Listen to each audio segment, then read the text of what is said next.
En el episodio de hoy vamos a hablar sobre la planeación, por qué es importante planear, cuál es el rol del project manager dentro de las empresas, cuáles son las cosas que en el día a día se deben llevar a cabo, las estrategias que se pueden utilizar, especialmente trabajando en ambientes remotos, trabajando con startups y trabajando con metodologías que ya lo escucharemos más a detalle, ágiles o de cascada. Y asimismo vamos a entender un poquito el cómo manejar la incertidumbre del día a día. Así que los invitamos a escuchar este episodio, que lo disfruten mucho. En el último capítulo hablamos de las estrategias y para este capítulo tenemos algo mucho más especial que es la planeación, cómo planear. Cuéntanos para ti, bueno, primero que todo, ¿por qué planear? Ok, de lo que más me gusta del podcast es el título, ¿no? Que es bastante fluffy, pero me gustó un montón. Y es Navegando en la incertidumbre. Y me gusta mucho porque creo que parte de planear es aprender a eso, es aprender a navegar en medio de la incertidumbre. Cuando entramos en el project management como tal y cuando entendemos que la planeación es también estar preparado para que las cosas no salgan como las planeamos, creo que cambia muchísimo la estrategia, ¿no? Y cambia mucho la manera en la que actúas y cambia mucho la manera en la que reaccionas frente a cualquier situación que se va presentando. Entonces, ¿por qué planear? Yo creo que es importante planear porque te permite estar preparado, te permite estar listo para distintas situaciones. Y pienso que eso es lo que más aporta de la planeación. Pero ¿por qué es importante planear para ti? Bueno, yo pienso, ahí estaba tomando algunas notas de lo que empiezas a comentar. Yo creo que estoy de acuerdo con lo de la incertidumbre. Yo creo que planear es un proceso de minimizar la incertidumbre, o sea, intentar bajarle un poco a eso. Yo creo que planear, y creo que aquí voy a tomar más bien de los libros que hablábamos la semana pasada, el de Thinking Five Moves Ahead, ¿es que es? Sí, your five next moves. Algo así, sí. Entonces, con ese, yo creo que se trata mucho de eso, y en el libro lo decían, de reducir las sorpresas, porque yo creo que cuando, digamos, uno va feliz por su vida, lo que llaman como en inglés el happy path, o el camino, pues... El camino feliz. El camino feliz, tú piensas que todo va a salir así, yo planeé A, yo dije que A, y después B, y después C, y tú vas feliz y se te cruzó la M, la Z, después, y uno ya se enloquece, y la gente muchas veces se congela y dice, bueno, pasa, entramos a hacer un montón de Se cosas, bloquea. se bloquea. Yo creo que el proceso de planear, para mí, tiene mucho que ver con preparar a las personas para que tengan mejor reacción cuando salgan esos pasos que nos van en el camino feliz, en el happy path. Entonces, para mí, ese es un proceso que me parece que es fundamental. Preparar a la gente a través del planning, de que esas cosas pueden pasar, y empezar a tener reacciones o empezar a tener una manera de poder instruir las personas a que reaccionen de mejor manera. Eso me parece a mí que es una de las cosas por las cuales uno planea, para que sin importar los diferentes caminos que pueda ir tomando el proyecto, tú estés un poco más preparado. Obviamente nunca vas a estar como 100%, creo que si estás 100% también te quedaste demasiado tiempo planeando, ¿no?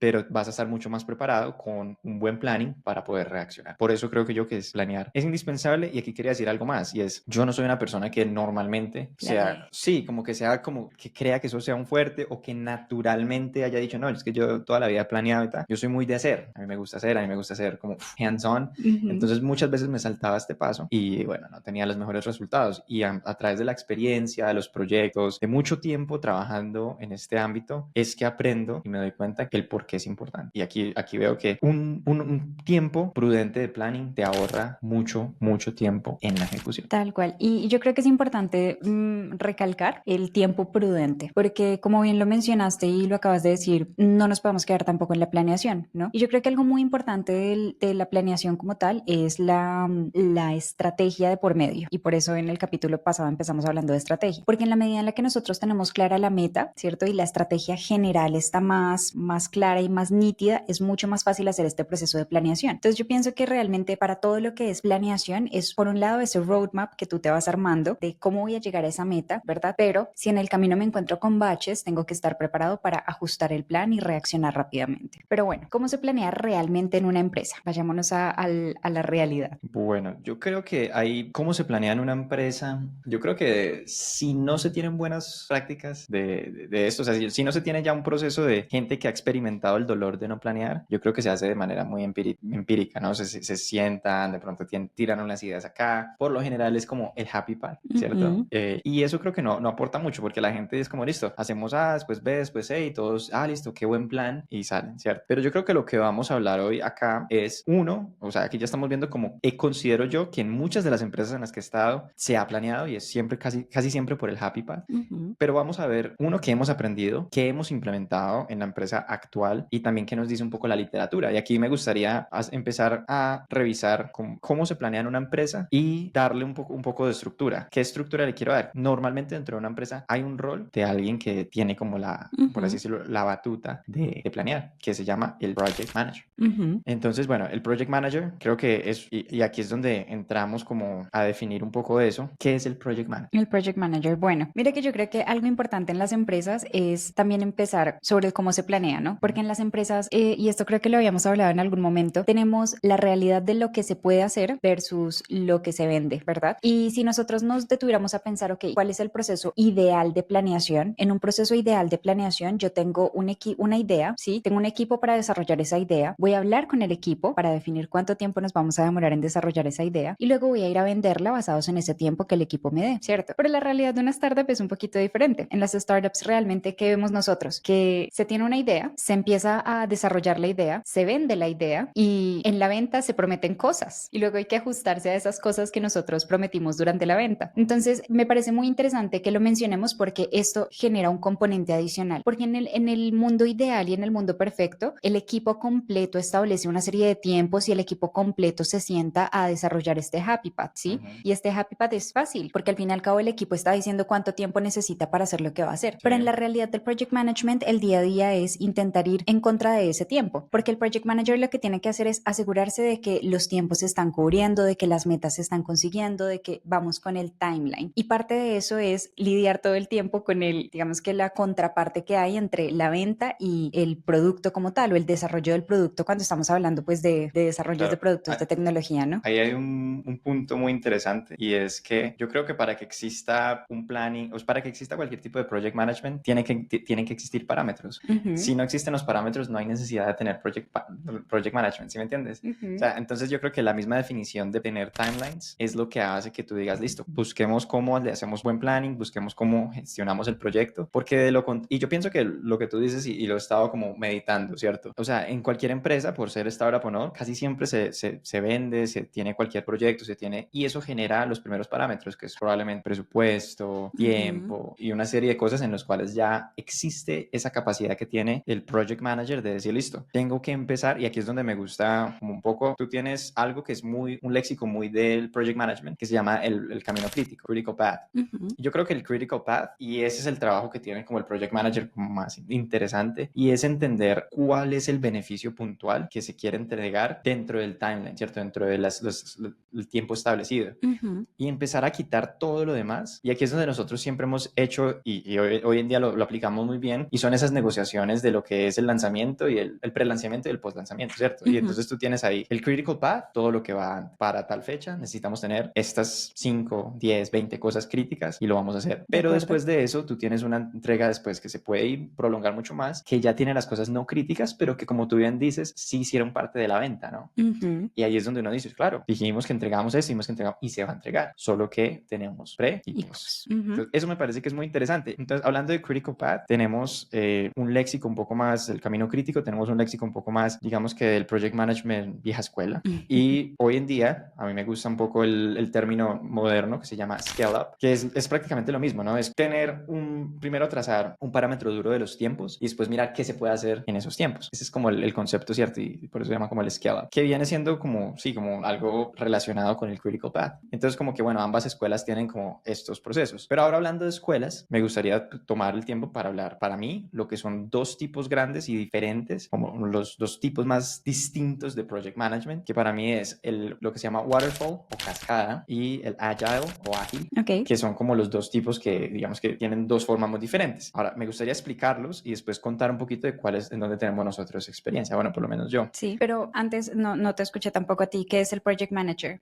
Bueno, ¿qué es el project manager? No, yo creo que ahí lo definimos para mí, y lo voy a decir así. El project manager es la persona encargada de definir ese critical path y asegurarse de que se cumpla, de que lleguemos al critical path. Eso para mí es el project manager, y después vamos a ver, porque aquí sí vamos a definir qué actividades hace, hablamos de stakeholders y todo eso. Pero para dejarlo breve en este momento y como general, para mí un project manager tiene esa sumisión de determinar el critical path y ayudar a que se cumpla. O sea, ese es listo. para mí. De acuerdo. Y ya con eso, creo que tiene dos maneras de cumplirlas. La manera que estamos hablando de cascada, waterfall, y ágil, agile. ¿Cuál es la diferencia y por qué se usan, digamos que en grandes ejemplos? Porque hay estas dos maneras de hacerlo.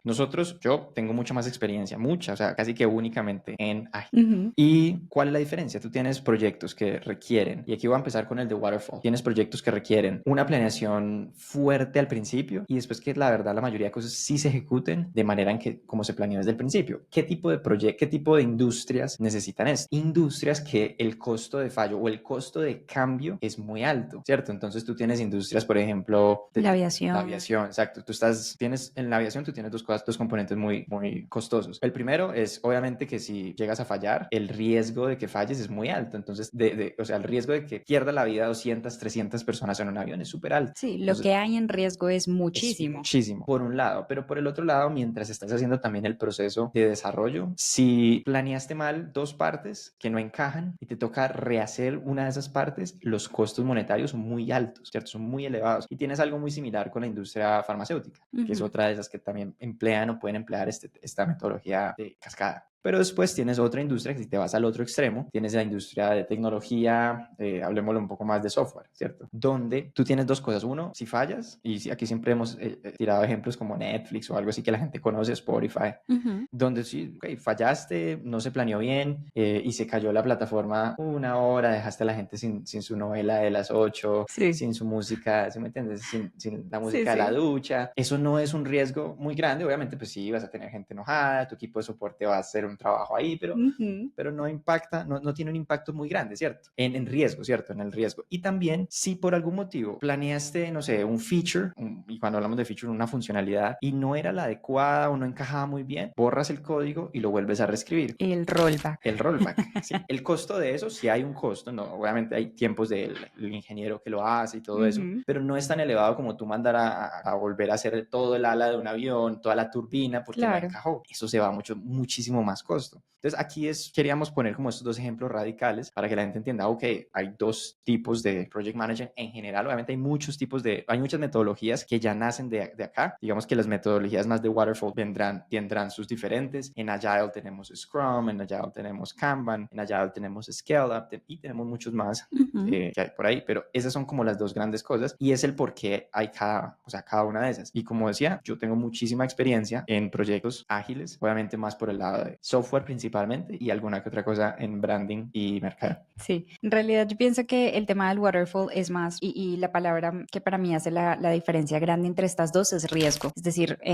tú puedes aplicar metodologías ágiles en la medida en la que el riesgo es más bajo y debes aplicar metodologías de waterfall en la medida en la que el riesgo es muy alto. Pero mi experiencia también es principalmente en metodologías ágiles. He trabajado una sola vez, trabajé en waterfall, me pareció también súper interesante porque el timing es muy diferente, todo va a otro ritmo. Pero las metodologías ágiles, como bien lo dice su nombre además, van mucho con, pues no sé, van más conmigo, van más con mi personalidad, será decir. Y me parece muy interesante porque ya para este punto las metodologías ágiles se han vuelto casi que un must para cualquier desarrollo de tecnología. Es decir, realmente si uno piensa en un desarrollo de tecnología, por derecha va con una metodología ágil de por medio. Ya por eso hay DevOps Agile, ya por eso hay Operations Agile, ya por eso uno lo ve como, no sé, cómo ha ido creciendo y cómo se ha ido modificando para que se pueda aplicar puntualmente a este tipo de industria. Sobre lo que mencionas justamente, me gustaría que entráramos un poquito en ese detalle y es las diferentes formas ágiles de trabajar. El Kanban puntualmente me llama mucho la atención por cómo se ha trabajado. Yo he trabajado Kanban en algunas empresas, me parece bien interesante porque digamos que la filosofía grande del Kanban es tener pocas cosas en progreso y me parece que eso da muchísimos beneficios. A la larga, en el Kanban, una de las metas grandes es que minimicemos el work in progress y todo se trabaje como a través de pilares. Entonces, el Kanban, que es literalmente un board, es un tablero con distintas columnas. La metodología lo que propone, obviamente a muy grandes rasgos, es ir moviendo una tarea desde el backlog hasta el completion de la tarea, hasta que se completa la tarea. Bueno, y es cómo se va moviendo en las distintas etapas. Entonces, si está en el backlog, es decir, si no se ha comenzado, si pasa a estar en el to-do, es decir, si ya está lista para agarrarla y ponerla en progreso, porque también hay un paso importante de tenerla en el backlog al to-do, también muy importante para el project manager manejar esas dos etapas, son fundamentales. Del to-do pasarlo al work in progress, del work in progress pasarlo en caso de que aplique a un QA o a un block en caso de que se bloquee, hasta su paso final, que es completarlo, deployarlo, como le llamen en las distintas empresas. Mientras que el Scrum ya implica otro proceso, pero tú has trabajado con Kanban. Sí, sí, sí. Ok. Pero yo ahí lo veo un poco diferente. Yo como veo la división de Kanban y Scrum, principalmente, yo creo que el principio de reducir el WIP, el Work in Progress, o el trabajo en proceso, en progreso, es un principio que puede aplicar a ambos. O sea, Sí. tú puedes aplicar el principio tanto al Scrum como al Kanban. Para mí, la diferencia que existe entre el Scrum y el Kanban es la naturaleza windowed, o sea, que coges, le das un tiempo determinado utilizando Scrum. O sea, en el Kanban tiene como el tema de que, listo, tú tienes un backlog grande de tareas y a partir de ese backlog grande de tareas, la gente simplemente va tomando, va Sí, se tomando, va va tomando, va moviendo tomando. siempre 100% lineal. Correcto. Y no hay, creo que el Kanban tiene un proceso que es de menos planning, o sea, sí tiene menos planning y es más dado a personas que puedan no necesitar ese planning centralizado, sino que sea, listo, tengo mi lista de tareas, ya sé,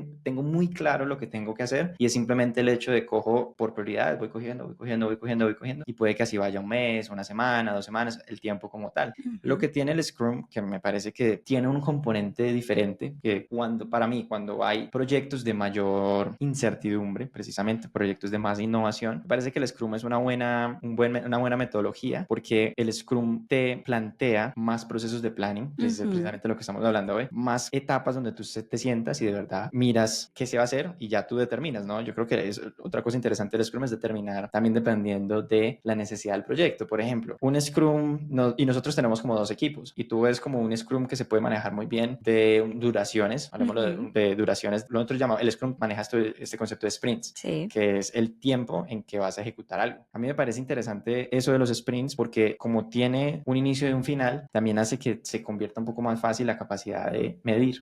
Y lo que tú quieres ver, obviamente, de sprint a sprint es empezar a sacar métricas y a partir de esas métricas poder empezar a medir si el equipo va en temas de productividad, eficiencia, eficacia, todo eso, mirar si va progresando y como tal. Eso me parece interesante. Ahora, lo otro que me parece interesante es que con el Scrum puedes tweakear, puedes manejar qué tanto necesitas intensificar la frecuencia de planning. Entonces, por ejemplo, dentro de los equipos de nosotros, tú puedes ver un equipo que podría tener una frecuencia semanal, ya que cada semana de verdad se organice la meta semanal, las tareas semanales y todo lo que hay semanal. Y tú puedes tener otro equipo que por lo general podría estar 2 o 3 semanas incluso con una meta más grande, ¿cierto? Y eso lo vemos dentro de la misma empresa, como para un equipo y un proyecto tiene una frecuencia que cambia mucho más, para otro equipo y otro proyecto podrías tener ventanas de 2 o 3 semanas. Entonces, Sí. eso me parece muy interesante del Scrum y también el Scrum tiene un poco más de ceremonias y las ceremonias están dadas a precisamente tener kickoff y tener... El retro. Sí, el kickoff, o sea, tener un inicio y tener un fin. Y de verdad tener también los momentos de planear ese inicio,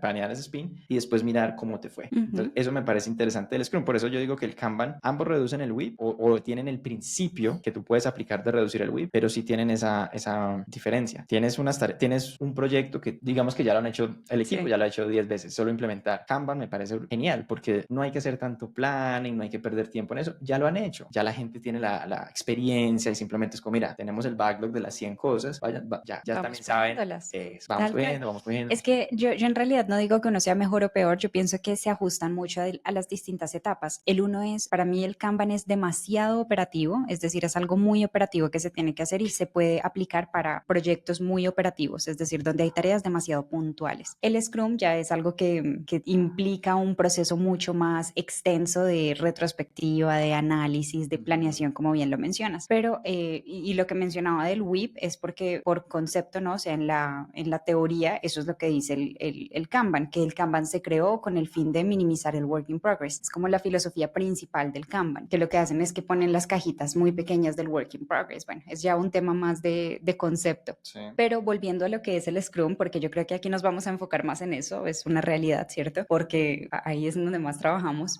Me gustó mucho lo que mencionas de los equipos, porque parte del Scrum es el sprint planning y el sprint como tal implica también de nuevo, según la literatura y según según lo que se explica en la teoría, implica que durante el sprint nosotros tenemos una meta clara de ir sacando pequeñas cosas, ¿sí? Por eso se tienen pequeños lapsos de tiempo, porque la idea es probar, lanzar y ajustar, probar, lanzar y ajustar, probar, lanzar y ajustar. Ese es el proceso básico del Scrum, que normalmente lo ponen en una grafiquita que es toda bella, luego la ponemos por ahí, pero es una gráfica donde se ve básicamente este constante loop, es, sí, como va, se hace el circulito y se devuelve porque se sigue ajustando y otra vez y otra vez, como una montaña rusa eterna. Entonces, yo creo que de las cosas que más me ha parecido interesante de cómo lo trabajamos, ¿cierto? Es que siempre para este loop que hay en la mitad de reajustar o de ajustar realmente lo que se hizo, se tiene al cliente de por medio, ¿sí? Y es muy particular lo que nosotros hacemos en el día a día, porque nosotros tenemos estos dos equipos en donde uno de los equipos viene siendo el primer cliente del otro, y en este momento se trabaja de esa forma y nos damos cuenta, porque en la realidad cuando nosotros vemos esto, la metodología ideal es, nosotros tenemos a una persona que maneja al cliente, ¿sí? Esta persona que maneja al cliente está constantemente dándole feedback a la empresa y la empresa va ajustando en sus distintos sprints, ¿sí? Y por otro lado, pues tenemos ya el equipo que va recibiendo el feedback y ajustando y ajustando y ajustando. Y es muy particular porque nosotros vemos en la empresa que tenemos estos dos equipos donde uno de los equipos tiene como cliente al otro equipo, ¿cierto? Y fuera de eso tenemos al cliente. Entonces nosotros tenemos a una persona encargada todo el tiempo de agarrar este feedback del cliente y ponerlo en accionables para que nuestro equipo funcione. Pero te has dado cuenta que de pronto se nos ha roto un poquito la comunicación entre el cliente interno y el otro equipo, ¿cierto? Es decir, entre estos dos equipos. Y ahí es en donde vemos también que hay un poquito de desconexión, ¿sí? Porque a la larga sí tenemos clientes internos, ¿sí? Hay un project manager de lado y lado que tiene que estar pendiente de sacar todos esos requerimientos de su cliente interno, es decir, del segundo equipo, para que el primer equipo pueda accionar. ¿Sí me hago entender? Entonces, bueno, total que lo que me parece es muy interesante y lo menciono porque eso es otro de los puntos que tenemos acá y es el cómo planeamos, ¿sí? Y nosotros planeamos realmente basados en nuestros stakeholders. Y nuestros stakeholders vienen siendo justamente el cliente interno, el cliente externo, nuestros inversionistas y demás. Basados en eso se ajustan un montón de cosas. Nosotros, el project manager tiene que ajustar sus tiempos basados en los compromisos que tiene con los inversionistas o con los stakeholders o con los vendedores y con la persona que haya hecho la venta inicial, pero también tenemos internamente otra serie de stakeholders como lo son nuestro cliente interno, en este caso los dos equipos que hay, y asimismo tenemos a nuestro cliente externo que ya es al que le vendemos realmente el producto. Y es muy particular el tema de la planeación y del project management. Me parece que tiene este componente interesante de que tiene que conectar todas esas piezas y hacerlas funcionar en sinergia. Y yo creo que ese es de los retos más grandes que se encuentran en la planeación. De acuerdo. Poder manejar con esto, poder trabajar con estos distintos stakeholders y que todos funcionen en armonía realmente y que todos se vayan moviendo al ritmo que se necesita para cumplir con las metas a todos los niveles, con inversionistas, con los clientes, con el equipo, con todos. Claro, y yo creo que esa parte es muy importante y es algo que no se tiene muy presente. Yo creo que es algo que uno va también desarrollando con el tiempo y la experiencia, justamente lo de los stakeholders, y es no solamente tener como una idea de quiénes son los stakeholders, sino el nivel de vinculación que tienen con el proyecto. Tú tienes algunos stakeholders que son solo de darles un update, ¿cierto? Digamos, si tú tienes inversionistas, por lo general no van a estar como en el día a día, ¿no? Como ahí metidos, dando feedback y todo eso, pero tú puedes tener stakeholders y también en diferentes proyectos vas a tener clientes que pueden estar mucho más o menos involucrados en el proyecto. Y aquí es donde incluso, por ejemplo, cuando nosotros hablamos de clientes y nosotros tenemos una empresa que su principal cliente es otra empresa, es un B2B, entonces digamos que ahí lo estamos viendo bastante general, pero ahí es donde nosotros cuando estamos haciendo el mapeo de stakeholders tenemos que ver quiénes conforman, o sea, ya personas que conformen, por ejemplo, el equipo del cliente y cómo se habla con cada uno de esos. Yo pienso que eso ha sido otro de los retos interesantes para nuestro producto, es entender como que listo, dentro del cliente, el cliente tiene sus stakeholders, está la persona que toma las decisiones y yo creo que ya hemos logrado como ir mapeando quién toma las decisiones, ¿no? En diferentes clientes. Después tienes, por ejemplo, personas que ejecutan, después tienes personas donde como la comunicación es mucho más técnica. Entonces tú vas identificando los diferentes stakeholders y también internamente quiénes son las mejores personas para que vayan llevando y manejando cada uno de esos. Pienso que eso ha sido un proceso interesante de tener ese map Y también cada vez que tú empiezas el proyecto, es una de las cosas que uno ya dice, como bueno, empezamos este nuevo cliente, empezamos este nuevo proyecto, ¿quiénes están ahí? Ah, bueno, es esta persona vamos a, con este equipo, con estas personas vamos a hablar solamente de las integraciones, de la parte técnica, con estas personas vamos a hablar de cuando hay decisiones fuertes que tomar y obviamente también desde el equipo de nosotros, identificar qué stakeholders tenemos nosotros como equipo, ¿no? Tenemos también de nuestro lado, quién es la persona que tiene que entrar a tomar decisiones mucho más pesadas, quién es la persona que tiene que entrar a tener comunicaciones más técnicas. Todo eso es un proceso interesante porque a partir, si no se hace bien, puedes tener las cosas cruzadas y puedes tener, y muchas veces pasa eso y tú ves que si no se hace bien, envías, por ejemplo, a un montón de gente técnica a que hable, por ejemplo, con alguien que no tiene ni idea técnico y hay equipos que hacen eso. Es más, nosotros hemos estado en reuniones donde uno no sabe, no tiene idea qué está pasando. ¿Por qué? Porque no se hizo de parte y parte, no se hizo bien el proceso de saber quiénes van a estar en qué reuniones. Y eso lo hemos vivido Sí. cuando uno entra a una reunión y es como, ¿Qué estoy haciendo acá? nadie tiene idea de por ¿Quiénes qué están estamos. haciendo ustedes acá? Exacto, nadie tiene idea de qué está pasando. Y eso pasa cuando las empresas no tienen bien mapeado el tema del manejo de stakeholders. Y en un proyecto, por ejemplo, nosotros somos muy ambiciosos y eso me parece que es interesante porque nos da mucha, digamos que mucha ownership, mucha credibilidad al hablar de esto. Nosotros nos ponemos metas muy ambiciosas y es integrar software, integrar sistemas B2B Enterprise en 3 meses.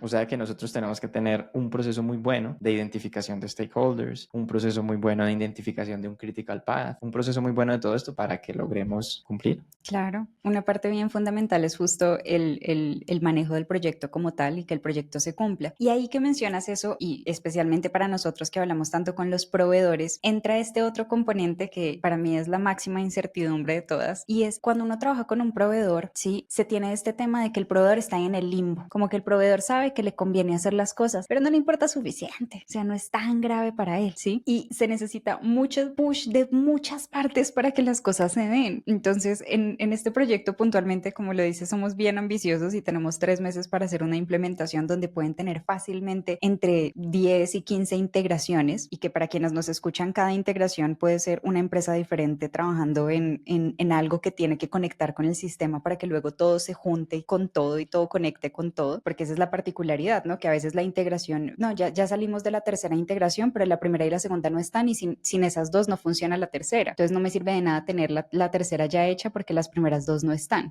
Y ahí entra este tema y es cómo hacemos que realmente todo el mundo se mueva, ¿cierto? ¿Cómo hacemos para que todo el mundo tenga este interés en moverse? Porque a la larga, y eso es una cosa que pues para nosotros justo ahora es súper importante, y es nosotros tenemos la venta, ¿verdad? Que se hace sobre 3 meses. Y puede que de pronto el cliente diga, bueno, pues sí, 3 meses es un buen número, pero si son 4 o 5 no importa. Pero a nuestros inversionistas sí les importa. Entonces puede que al cliente no le interese suficiente y puede que para el cliente no sea tan importante, pero si para el inversionista sí, ahí entra la máxima presión de nuestro lado, porque al cliente no le importa tanto que cumplamos con el timeline, al proveedor tampoco, pero a nosotros sí. Entonces ahí el project manager entra a tener como esta situación pues tan particular en la que tiene que estar como encima de todo el mundo para que todo el mundo le ayude a mover el proyecto para donde es. Entonces Sí. es como es un malabarista literal. Sí, o sea, para hacerle un poco de énfasis a eso que dices, nosotros tenemos, o sea, clientes en los que nosotros hacemos la implementación en 3 meses que dicen que vienen de intentarlo con otro proveedor que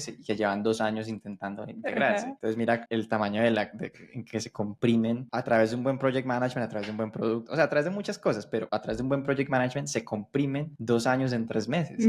Y eso es una diferencia. Pero yo quería decir algo acá muy importante que tú hablaste, porque es que yo siempre entro como a intentar quitar el concepto tradicional de project management, porque yo siento que las personas que no han hecho un buen project management o que no han tenido muchas experiencias de este calibre, y yo lo digo porque yo sé que yo caí en eso muchas veces, y ¿en qué puedo caer yo? ¿En qué he caído yo en el pasado? Es en lo que te dije al principio, que creer que el project management es un happy path, ¿cierto? Y es como decirlo, lo que te dije ahorita, A, B, C, ya, ay, mira, tan bonito, ya planeé, pero yo creo que cuando uno entra a ver esto, y tú lo dijiste bien, tienes 15 integraciones. Integraciones, por ejemplo, project management es entender cómo se integra, y aquí está la palabra, cómo se integran diferentes sistemas y que a la final el valor lo generan todos los sistemas comunicándose adecuadamente en conjunto y eso tiene un manejo y un manejo muy, muy pesado. ¿En qué? Y yo creo que aquí es algo muy interesante. Entender qué tareas van en paralelo, entender qué tareas van secuenciales, entender qué caminos se toman si un proveedor se está demorando, que eso incluye buscar otro proveedor, que eso incluye lo que nosotros llamamos mocks, por ejemplo. Y eso me parece muy interesante porque tú puedes decir, listo, no podemos empezar B hasta no tener A, pero A se está demorando 3 meses. Y entonces tú dices, bueno, vamos a parar todo el proyecto 3 meses hasta no tener A. Si no tienes buen planning, o sea, y eso lo que es lo que veo en otras empresas que también he estado. Si no haces buen planning, que es justamente tener una alternativa, la gente, ¿qué es lo que hace? Lo más Se fácil. mueren en la... Lo más fácil, exacto. Y es como que no, si A se demora 3 meses, pues vamos a tomarla suave 3 meses, esperar a A, pues empezamos. Ujú. ¿Qué hace uno al tener un buen planning? Uno dice, bueno, si A se va a demorar 3 meses, hacemos un mock como para hablarlo, es como cuando tú dices, como listo, esperamos que este sistema responda a esto, con esa respuesta falsa, ¿cómo se dice mock? Como para... Mock de mentiritas. Un mock es como una, ¿cómo? Como una imitación, ¿sí? Sí. Ujú. Más o menos, bueno, ya no Una se imitación. entendieron. Sí, uno intenta imitar lo que uno espera que responda, por ejemplo, a un sistema y uno dice, listo, con esta respuesta falsa me voy y asumo que de verdad recibí esto, pero implemento todo el resto. Y cuando ya implementé todo y el proveedor A le dio la gana de ahí sí mandar las cosas, tú haces, y eso lo hacemos, ¿no? Es como, listo, sabes que tienes que retroceder, ajustar cositas que de pronto no estaban exactamente como uno esperaba, pero ya el resto Ujú. el trabajo se cortó mucho. Entonces, y en vez de tener 3 meses congelados, los aprovechaste al máximo, paralizaste muchas cosas y lograste comprimir el timeline. Entonces, eso es algo que me parece que es crítico que la gente entienda. Y verdad que Ujú. esas cosas no pasan a menos que la gente los piense, a menos que la gente las planee, a menos que la gente tenga la capacidad de poder ver diferentes alternativas. Y Sí. eso es lo que, eso es de eso se trata, ¿no? Y no solamente ver las alternativas, sino también aprender a negociar, ¿cierto? Porque el project management es una constante negociación con todo el mundo. A la larga, como son los distintos stakeholders, y lo mismo pasa, ¿no? Cuando estamos planeando un sprint, ¿no? ¿Cuánto nos demoramos en hacer A, la integración A? No nos demoramos 3 meses. Bueno, ¿y cuánto nos demoramos en hacer el mock? No, el mock se me demora una semana. Bueno, hágame el mock entonces y luego del mock empieza a trabajar en lo demás. Y asimismo del otro lado, con el cliente, entonces hay que también entrar a negociar. Y con los proveedores también hay que entrar a negociar. Y es una negociación constante, porque con todo el mundo hay que buscar las alternativas para poder llegar a la meta. Y eso de la empresa es de las cosas que más vemos en el día a día. Es como que, bueno, vamos viendo cómo se están moviendo todas las fichas y veo que una ficha está muy bloqueada, empiezo a mover la negociación. ¿Cómo es mover la negociación? Ok, ¿a quién tengo que acudir para esto? ¿Con quién tengo que negociar acá? ¿Con el cliente interno? ¿Con mi equipo para verificar cómo hacemos hacer el famoso descoping? ¿Cómo agarrar una tarea y quitarle todas las cosas grandes y dejarla en lo más básico? ¿O tengo que ir a entrar con el cliente y proponerle de pronto sacar esto del critical path y pasarlo a una etapa post-launch? ¿O tengo que hablar con la integración y decirle que por lo menos me dé los datos para poder hacer el mock? ¿Con quién tengo que negociar? Pero es una constante negociación para asegurarse de que el timeline está. Y yo creo que eso es una de las cosas más interesantes del proceso del project management en general, o del rol del project manager en general, y es tener esa habilidad de buscar alternativas y soluciones por todos lados, ¿sí? O sea, que no quedarme bloqueada en una cosa y no esperar ahí como una matica que las cosas pasen, sino realmente avanzar, ¿sí? Intentar todo el tiempo moverse y moverse y moverse a como de lugar y empezar arrastrando por todo lado, ¿cierto? Jalando, empujando por todo lado, moviendo todas las Sí. fichas. Sí, sí, ya para cerrar esa idea de lo que dices de empujar y todo eso y pasar, creo que la siguiente parte de mirar cómo es el project management en un ambiente remoto es algo muy interesante que también tenemos muchísima experiencia con eso, pero para hablar de eso yo quería hacer un énfasis que tú decías de empujar y es que, y eso es un quote que me parece, una frase que me parece muy interesante y es, aquí volvemos a lo que estábamos hablando al inicio y es, si en un mundo ideal tú de verdad pudieras sentarte y decir, listo, no, de acuerdo al camino que vivimos en este momento, creemos que el proyecto se demora 2 años en implementarse. A mí me parece que eso, mientras que buena ideal, es menos que lo ideal, es peor que lo ideal. ¿Por qué digo eso? Porque cuando tú tienes la opción al revés, que es coger y decir, no, el proyecto tiene que salir en 6 meses, tú empiezas ahí a activar la parte creativa, ¿no? Ahí empiezas a activar, ver muchas cosas en paralelo, ver alternativas, ver opciones, y de verdad un proyecto se puede demorar 5 meses o se puede demorar 2 años. Todo depende de cómo se metan, o sea, cómo se construyan esos timelines De y acuerdo. de la creatividad que tenga el equipo para de verdad hacer el lanzamiento. Y eso es lo que me parece muy interesante. Y aquí vemos cosas o proyectos que anteriormente se veían como súper locos. El tema de ir a la luna, el tema de lo que está haciendo ahora pues SpaceX. Y es Sí, verdad sí. comprimir los tiempos, porque tú dices, no, si tú sientas a los ingenieros y les dices, no, eso se demora 10 años, y tú, no, pero lo necesito en uno. ¿Qué? Nos toca ponernos mucho más creativos. Nos toca mirar ¿De muchas dónde lo más caminos, sacamos? exacto, muchas más alternativas, claro. Y es lo que te digo, una es una decisión tomada con experiencia, que lo que quiere decir es que vas a repetir lo que ya has hecho muchas veces, Ujú. que se demore 10 años. Y la otra es decir, no, aquí no vamos, sí, muy bacano que en el año pasado se demore 10 años. Aquí vamos es a innovar, ¿Qué vamos a me hacer puede cosas entregar en diferentes. uno? No, sí, y queremos innovar. O sea, no se trata de Ujú. hacerlo, porque ¿para qué vamos a hacer lo mismo? Y eso es el concepto de las startups, de tener estos long shots. Entonces yo creo que por eso es que es interesante. Y ahora quería cerrar con un tema que me parece muy interesante, y es que para lograr esto, y tú decías de empujar y todo eso, uno tiene que fomentar una cultura de urgencia. Ujú. Una cultura de urgencia donde uno entienda la importancia de los tiempos, donde uno entienda la importancia de la velocidad. Eso me parece muy interesante. Y aquí quería también hacer un pequeño disclaimer, y no para quedarme en un tema de cultura, porque yo sé que aquí se nos va también, pero solamente hacer el énfasis que la cultura de urgencia es diferente a una cultura de ansiedad o pánico. Que eso también uno siempre baila en esa línea Ujú. de a la cultura de urgencia me parece buena, porque de verdad ayuda a que se cumplan metas en muy poco tiempo. Ujú. Pero una cultura de urgencia que no tenga también unos mecanismos para gestionar la presión se puede convertir en una cultura de ansiedad y pánico, que esa no es buena, porque empiezas a tomar malas decisiones por miedos, por sustos, por todo este tipo de cosas. Entonces, solamente quería decir eso porque dentro del management, dentro del project management, Sí. existe lo que tú dices, querer crear esa cultura de urgencia, pero también tienes que blindarte de no irte a un extremo y generar una cultura de ansiedad y pánico. De acuerdo. Esa es de las cosas más importantes y más, de pronto hasta de las más hartas del project manager, y es que el project manager tiene que estar siempre en esa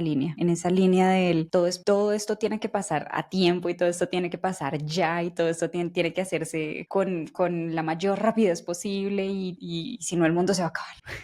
Sí, pero también manejarlo y saber trabajarlo para que no se vuelva un tema de pánico, sino un tema de despertar y de incentivar a la gente. Que de ahí también es muy importante el liderazgo de una persona que tiene habilidades de project management, porque tú puedes ser muy organizado, pero si no tienes la voz y no tienes la capacidad de llevarte a la gente contigo, no estás haciendo nada. Así seas la persona más organizada y más creativa del mundo, tienes que tener esa habilidad de liderazgo para cargar realmente con estas personas y que todo el mundo vaya contigo. Bien, ¿y Entonces, cómo cargas con estas personas en un ambiente remoto? ¿Qué cambia? en un ¿O qué ambiente es remoto, específico? yo creo que los retos grandes del ambiente remoto están por un lado en la sincronía, ¿no? Eso ya lo hemos hablado también, el trabajar síncronos o asíncronos, y es cómo hacemos para que todo el mundo vaya en los tiempos, a la larga los tiempos lo son todo para el project management, y asimismo se generan eso va muy conectado ya con los rituales que se tienen del día a día, con las ceremonias que se tienen en el día a día, asegurarse que la gente está presente en los momentos correctos y en el momento ideal. Y asimismo, yo creo que entra como en dos etapas grandes, y es negociar también, ¿sí? Porque en el project management a veces pasa que se nos alargó un proyecto, se nos alargó o se nos fue algo más largo de lo que teníamos y vamos sobre el tiempo y de pronto hay que meterle unas horitas más, de pronto hay que trasnochar un poquito, de pronto hay que... Y para todo eso también es importante el saber ir negociando con las personas el trabajo síncrono y asíncrono, que en el trabajo remoto me parece que es de lo más fácil de trabajar y de lo más fácil de pilotear cuando se trata del manejo de tiempo. Entonces eso es una ventaja, digamos, del trabajo remoto con el project management, y es que tú siempre vas a tener a las personas que son súper productivas en la mañana y a las personas que de pronto por la noche aparecen mandando y respondiendo cosas, y uno dice, bueno, todo el tiempo tengo fichas para mover diferentes cosas y asimismo tengo distintos puntos para negociar con distintas personas. A mí del trabajo remoto eso me parece importante. Y un tema de ritmo que es bien importante manejarlo también en los trabajos remotos, porque el ritmo de trabajo tiene que ser muy constante cuando estamos trabajando con timelines. Entonces un ritmo constante, que no se caiga, que todo el tiempo vayamos como avanzando y avanzando y avanzando y no nos quedemos, me parece de lo más importante y de lo más fundamental en un trabajo remoto, porque trabajando asíncrono y no estando todos juntos, mantener el ritmo no siempre es fácil, ¿no? De acuerdo. Y yo creo que acá, eso es algo que hemos hablado cuando hablamos del trabajo remoto, y que aquí me gusta mucho aclararlo para que la gente no lo entienda mal. Yo creo que diferentes proyectos tienen diferentes metodologías de trabajo remoto. Y yo Ujú. siempre digo, una empresa muy establecida, como Google, lo que sea, en muchas de sus áreas no va a tener timelines tan apretados. Entonces, no es dan mucha más libertad, que es lo que la gente normalmente asocia con el trabajo remoto, que es como, por ejemplo, lo que tú decías, este trabajo por la mañana, este trabajo por la noche y tal. Pero cuando tú estás y uno entra a un proyecto, y eso es lo importante, es setear las expectativas al Ujú. principio. Y uno dice, mira, estamos trabajando en un proyecto que es una startup que necesita velocidad y que tiene este tipo de timelines. Y para lograr a esto, tú no puedes sentar a una persona y decir, listo, vamos a hacer esto en 3 meses. Y que cuando se sienta a revisar, va a decir, ok, a ver, ¿cuáles son los recursos? Porque el tema de project management, hablamos mucho de manejar recursos. ¿Qué Ujú. recursos tiene uno normalmente en empresas de tecnología, de software? Ingenieros, ¿cierto? Personas. Personas. Ujú. Entonces, no digo ni siquiera personas, digo ingenieros, otra especie, Son una especie una especie diferente diferente, sí. completamente. Pero sí, personas, ponle personas. Aplica. Explícame. Personas. Entonces, pero tú te sientas y vas a planear y te encuentras con ese tipo de cosas. Y tú dices, no, es que Pedro trabaja a las 5 de la mañana y Puedes usar Carlos, ese nombre, ya lo hemos hablado. sí, pero no, yo lo voy a usar igual. Y Carlos entra a las 3 de la tarde. Ujú. Entonces tú tienes una cosa, y aquí lo hemos visto mucho en el ritmo, de lo que tú hablas de ritmo, un ritmo que sea, yo escribo algo a las 6 de la mañana y me responden a las 5 de la tarde, casi 12 horas que pasa entre pregunta y respuesta, y Ujú. después entre después la respuesta a la respuesta son otras 12 horas, tienes un lapso de casi de un día entero para llegar, por ejemplo, a una solución. Claro, Eso, cuando tú tienes un timeline, no te va a no te servir, sirve. ¿cierto? Entonces tú tienes que setear expectativas y tienes que decir, listo, no, para que esto se dé, tenemos que tener tiempos de respuesta de minutos. Estos son los minutos. ¿Eso qué implica? Que hay que trabajar de manera o sea, casi síncrona, lo que se llama como near real time, ¿cierto? Donde tú estás en este tiempo, tienes que estar pendiente de los mensajes. Ujú. Y listo, hay que responder en estos minutos. ¿Para qué? Para que el back and forth todo sea eficiente, sea efectivo. De Pero acuerdo. yo siento que eso es muy importante y todo eso va atado a los ritmos, tener claro qué es ese ritmo que hay que manejar y dos, manejar las expectativas y setear las expectativas porque eso es muy importante para saber con quién se cuenta y con quién no. Porque hay Ujú. gente que puede decir, no, yo no así no trabajo. Listo. ¿Qué tienes que hacer? Buscar un proyecto que se ajuste a la manera en que quieres trabajar tú. De acuerdo. De otra manera, No va a ser fácil no va a ser, trabajar acá. no va a ser posible, Sí, ¿cierto? Yo no creo que ni siquiera fácil, no va a ser posible trabajar porque se va a demandar muchas cosas, ¿cierto? Y yo siento que eso es algo que hay que setear y que hay que dejarlo súper claro, todo desde el principio, para que la gente no entre y se sorprenda. Y es como, hey, pues yo entré a un trabajo remoto y yo estaba esperando, podía tener la trabajar por las libertad de noches, sí, perderme todo el día. tener la libertad de perderme. No, es que yo cumplo. Ujú. Pero es que aquí no está lo que habíamos hablado, ¿no? Esto no Sí. es Kanban, en el que tienes tus 10 tareas bien asignadas ahí, sabes perfectamente qué hacer y lo haces y lo haces. Esto no es así porque sabemos que estamos manejando un proyecto de mucha incertidumbre. Ujú. Y en esa incertidumbre, para hacer cualquier tarea, seguramente vas a tener que hacer 2 o 3 preguntas. Sí. Y si tú trabajas a las 3 de la mañana, ¿cuántas personas te van a responder? Vas a perder mucho tiempo en ese tipo de Ujú. cosas. Entonces, ahí es donde creo que el proceso del project management en el trabajo remoto le agregas un manejo de lo que es la sincronía, los tiempos, los ritmos, que hay que ser muy claro con la gente y saber de verdad con quién se cuenta. Y lo que tú decías, puede que en algunos casos ya lo veas más estratégicamente y digas, pero es que esta persona trabaja a las 3 de la mañana o que este trabaja a las 5 o 6 de la mañana y este trabaja a las 6 de la noche, me sirva de pronto para soporte. Ujú. ¿Por qué? Porque tú puedes decir, bueno, si tenemos clientes, unos que están toda la madrugada, otros que están hasta tarde de la noche y aún así hay que responder cosas, a ver, en esos casos sí sirve Ahí es en mucho donde me tener. sirve estratégicamente trabajar con el equipo de manera síncrona o asíncrona. Exacto, pero también, exacto, muy estratégica, muy intencional y saber que eso se da, yo creo que más en una etapa más adelantada, donde ya es sostener algo que ya está creado con una documentación y que puedes dejar a, no sé, a 3 personas sueltas Ujú. a que hagan eso a las 10 11 de la noche. Claro. Pero en un proceso de crear algo nuevo, parece súper complicado que se logre crear en un tiempo corto si tienes gente que está trabajando en cualquier hora, ¿verdad? El proceso de En cualquier comunicación es momento. muy complejo. No estoy diciendo que es imposible, pero aquí estamos hablando de cuál es la manera más eficiente de setear esto y para mí es que la gente pueda trabajar a un ritmo en conjunto. Lo más síncrono posible. A mí eso me parece muy interesante y creo que también es parte de los retos que se tienen en el project management, porque a la larga si tú te pones a pensarlo es también entender a qué horas tengo que mover a las fichas, a qué horas tengo que activar ciertas urgencias, a qué horas tengo que mover esto que sé que, si sé que tengo una tarea para la que necesito que todo el equipo esté presente porque yo sé que este le va a autorizar a este o este va a ayudarle a este o este necesita hablar con este, yo tengo que saber en qué momento estratégicamente ir seteando las distintas urgencias. Mientras que si hay cosas que yo sé que estando solita se la puedo asignar a esta otra persona que yo sé que trabajar toda noche porque yo sé que por la noche me va a sacar todas las cosas que pueden andar solitas. Entonces ahí entra ese tema y viene de nuevo muy de la mano con el liderazgo, porque es conocer al equipo, es entender con qué recursos se cuenta, es entender con quién se cuenta en cada momento, cuáles son los talentos de cada persona, cuál es el enfoque de cada persona, ir tanteando, ir conociendo al equipo es fundamental para el project manager, para poder saber en qué momento y de qué manera organizar también las tareas, las urgencias, las prioridades, absolutamente todo.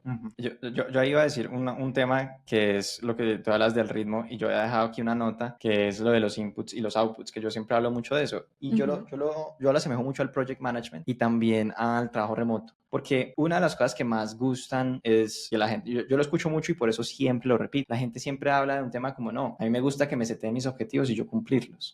Y eso para mí son los outputs, ¿cierto? Eso es lo que la gente entrega. Sí. Y me parece que para tener proyectos ambiciosos no es suficiente, digamos que esperar a que lleguen los outputs, porque tú tienes, si tú quieres optimizar lo máximo posible, o sea, si quieres ser lo más productivo posible, tienes que la manera más, o sea, la manera más concreta de hacerlo es modificando los inputs. Y yo hablo mucho porque digamos que para las personas que piensan como en los sistemas, tú tienes, ¿cierto? Tú tienes el diagrama de sistema, que tú tienes la cajita, que es como el proceso, y tú tienes lo que entra al proceso Lo que y tú tienes sale. lo que sale, ¿cierto? Entonces, lo que uno puede controlar, que siempre hablamos de lo que se controla y todo, cuando ya está abajo, que es el output, es difícil controlar, ¿cierto? No hay control. Pero si tú quieres ir tweakeando esto que sale acá, qué es lo que puedes mover? Empiezas a mover las variables, los inputs, ¿cierto? Sí. Empiezas a modificar eso y te das cuenta qué combinaciones tiene, qué combinaciones hay que te den mejores resultados, que me den mejores outputs, porque el outcome es difícil hacerle management a un outcome. El outcome ya es el resultado. ¿Qué Ya vas a es lo hacer con que eso? es. Exacto. Mientras que si tú dices, no, listo, tienes que tener esta mentalidad súper proactiva, una mentalidad proactiva que hace, coge todo lo de arriba, que es lo que puedes empezar a modificar a tiempos, esfuerzo, equipo, todo lo que sea, todo eso, lo modificas y vas mirando que te da los mejores outcomes.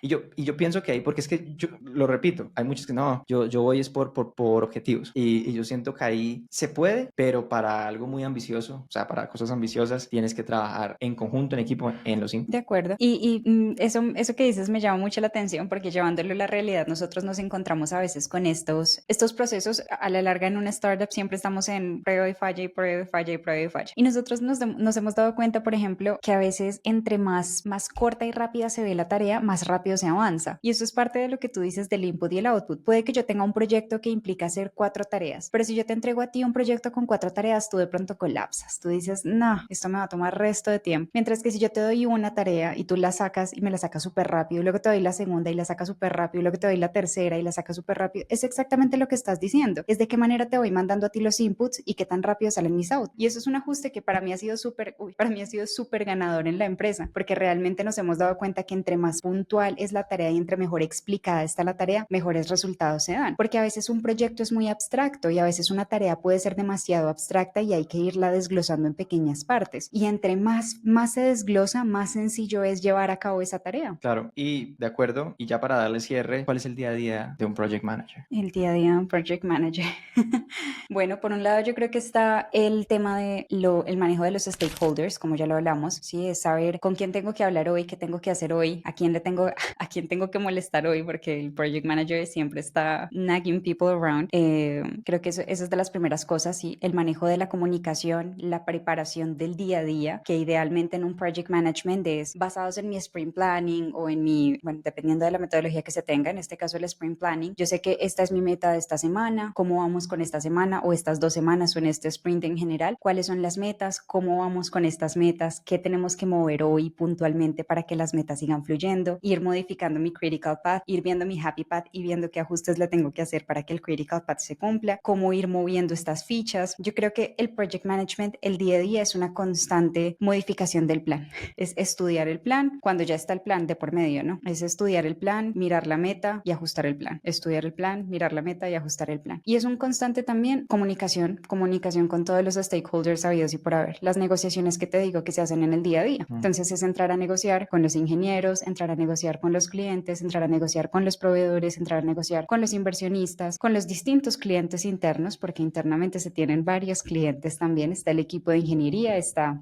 las personas pues que manejan las ventas, están los gerentes, está las distintas partes y todos esos son stakeholders con las que hay que hacer distintas negociaciones. Entonces creo que esas son 2 de las grandes cosas que hay dentro del project management, fuera de ir atajando las distintas cosas que salen en el día a día, las incertidumbres, ¿no? Las famosas incertidumbres, y es ver cómo, si salió el problema A, qué voy a hacer con el problema A, cómo lo voy a solucionar, cómo esto afecta a mi plan, cómo tengo que priorizar. Entonces me parece que ese es otro punto clave del día a día del project management. Buenísimo. Bueno, ¿tenemos preguntas, Fabi?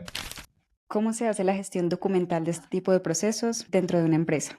Bueno, la documentación. Yo creo que la documentación ha sido una de las grandes retos que hemos tenido en la empresa porque nos falta tiempo para documentar, nos faltan ganas para documentar, porque esa es una realidad. Pero Pero yo sí diría que, y aquí algo que no hemos hablado dentro del Project Management, dentro del episodio, ha sido las herramientas. Y yo creo que algo que hemos hecho muy bien la transición es a que la documentación, porque hay algo que es cierto y es que documentación que no aporte inmediatamente cuando tienes estos tipos de timelines es muy difícil que se cree, ya que como que algo adicional es muy duro, pero yo pienso que encontrar la manera de comunicar el contexto de lo que hay que hacer de tal manera que se quede, o sea, que no se pierda tan fácilmente, ha sido una ganancia y yo lo he visto totalmente. Y aquí a mí me gustaría ahí ver, contrastar dos cosas que nosotros hacíamos antes. Una era utilizar o compartir el contexto, digamos, documentar las cosas por una herramienta de comunicación. Haz de cuenta WhatsApp, haz de cuenta Slack, obviamente pues es la que usamos, Microsoft Teams, lo que sea, pero un chat. Nosotros antes gestionábamos el contexto por un chat y al gestionar el contexto por un chat es que es muy difícil cuando tú chateas, qué tan fácil es volver a encontrar algo del pasado, ¿cierto? Y más si tienes,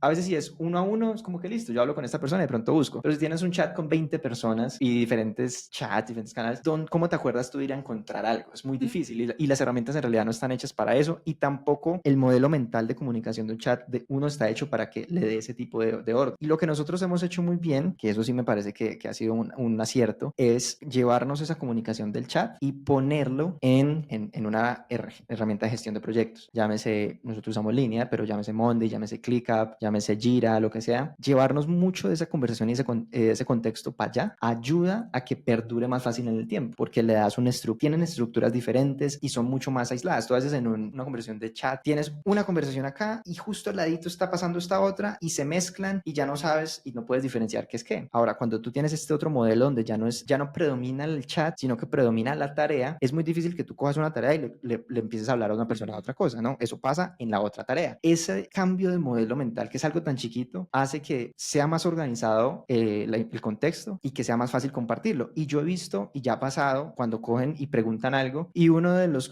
chicos, de los compañeros, coge el enlace de una tarea que se hizo hace semanas y manda y dice, mira, puedes leer lo que pasó acá. Eso es muy bueno porque no toca volver a repetir lo que ya toda la conversación que se tuvo de por qué se tomó esta decisión, no hay que volver a repetirla, sino que cogen la tarea, pasan el enlace y le dicen, mira todo lo que pasó acá. Eso es documentación. No es la documentación que tú puedas decir como, listo, quedó un Google Doc, un Notion tal, pero sí queda textual iba a hablar grabado. justamente de eso y es que yo creo que lo que realmente o lo que más hemos aprendido es que la documentación no tiene que ser una cosa, pues, una ceremonia, ¿cierto? La documentación tiene que ser útil y tiene que ser práctica, porque al principio estábamos intentando hacer una documentación muy pulida, muy perfecta, entonces procurábamos siempre tener que el Notion, que el artículo, que la parte escrita, que el video, que demás, y en las metodologías ágiles, ¿cierto? En un principio de startup especialmente, eso puede cambiar en cualquier momento y volver a modificar el texto y el video es demasiado. Entonces también es volverse prácticos y entender que no tiene que ser perfecto, tiene que ser funcional. Y creo que eso ha sido de lo que más hemos aprendido nosotros en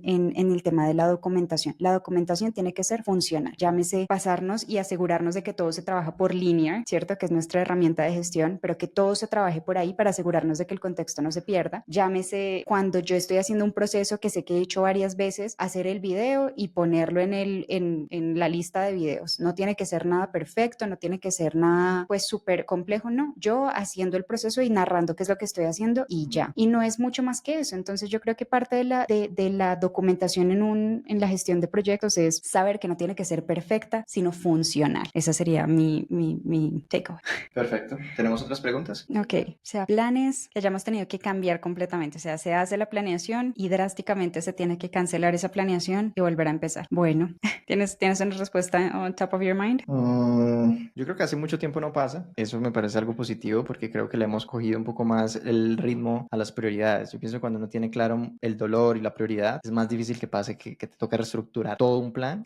Lo que decíamos en el episodio, siempre está en cambio constante, pero que yo diga, empecé con esto y borré y hice algo totalmente nuevo, a mi parecer y de lo que me acuerdo, no creo que haya pasado así tan drásticamente en mucho tiempo. Bueno, pues a nivel de empresa yo creo que tampoco lo hemos vivido, pues hombre, trabajamos en la misma empresa, no hemos tenido ese tipo de procesos de planeación, como ese tipo de cambios en la planeación tan drásticos, pero para compartir compartir con el público, y creo que esto me parece importante y valioso, es la planeación va también en el día a día y en la vida diaria. Y yo creo que en la vida y en lo que le pasa a uno en el día a día, uno sí tiene esos cambios drásticos. Yo personalmente tuve este momento en el que yo tenía un plan, vivía en un lugar, tenía un trabajo, y en menos de 2 meses tuve que cambiar de ciudad, cambiar de trabajo, y me cambió completamente el panorama. Y fue darme una pausa y decir, ok, yo tenía un plan, ¿cierto? En esta ciudad y con este trabajo, ¿cómo voy a reajustar? Porque estoy ahora en otra ciudad sin trabajo, ¿y qué voy a hacer? ¿Sí? Y creo que en el día a día, las personas en cualquier industria, de cualquier lugar, se encuentran con estas situaciones, y es aprender a ajustar también, y creo que ahí entra mucho el tema de la cultura de la urgencia también, es entender que yo sí tengo que actuar, pero no puedo entrar en pánico y no puedo ser presa de la ansiedad y dejarme llevar porque mis planes no salieron, y quedarme ahí congelado y como una estatua y sin saber qué hacer, sino saber también reaccionar frente a las incertidumbres del día a día, porque en la vida uno tiene y uno vive muchas incertidumbres, y uno tiene que aprender a ajustar sus planes y ajustar las cosas que uno tenía en mente sin entrar en pánico, y sabiendo que siempre, siempre se puede ajustar el plan. Eso me parece lo más importante resaltar el día de hoy. Buenísimo. ¿Alguna otra pregunta? ¿Cómo se da el proceso de innovación y de mejora continua a través de la planeación? Ok, pues creo que eso fue parte de lo que mencionaste tú hace un rato, sí, y es la planeación y la innovación van de la mano en la medida en la que tenemos una meta ambiciosa para lograr distintas cosas. A mi manera de verlo va muy de la mano con eso. No sé si tú tengas alguna perspectiva. Sí, no, yo pienso que es eso. Yo pienso que la innovación y la planeación son muy necesarias porque la planeación le da orden y le da un poco más de estructura al proceso de innovación y se entiende que a partir del proyecto, que en este caso estás hablando de innovación, escoges diferentes herramientas de planeación. Entonces, aquí lo hablamos, ¿no? De que tienes desde lo más ágil hasta lo más lento. Y yo creo que el proceso de innovación es un proceso que no es el más ágil, como le llamamos de un Kanban, pero sí tiene que ser más hacia el lado ágil para que exista el constante prueba, planeo, prueba, planeo, prueba, planeo, hasta que llegues al punto. ¿Tenemos algo más? Bueno, yo quería aprovechar esto para hacer la invitación muy especial, porque este mes hemos tenido unos temas que me parece que se atan muy bien. Empezamos hablando de los clientes y cómo entender Valor. el valor y los dolores de un cliente. Hablamos de estrategia. Hoy en día nos llevamos esa estrategia general a cómo usamos herramientas y cómo usamos ya el proceso de planeación, pero lo que se viene, que es el cierre como con broche de oro a todo este proceso de la ejecución. Porque yo siento que hasta el momento uno tiene como todas estas ideas rayado en el papel y todo está muy bueno, pero si todavía no puedes coger eso que va desde estrategia hasta el plan y ya aplicarlo, implementarlo, todavía no tienes Todavía te nada. falta un mundo ¿Sí me de entiendes? cosas. Exacto, todavía no tienes nada. Entonces, no se pierdan el próximo capítulo, donde sí vamos a ver todas estas estrategias de ejecución y les vamos a contar cómo es nuestro día a día ejecutando. Si les llamó la atención esto de que cómo llevamos un proyecto tan grande en 3 meses, la Espérense a ver cómo ejecución. lo ejecutamos. Exacto. Entonces, bueno, esa sería una gran invitación que les tenemos esta noche. Bueno, nos vemos entonces en el próximo episodio. Hasta la próxima. Chao, chao.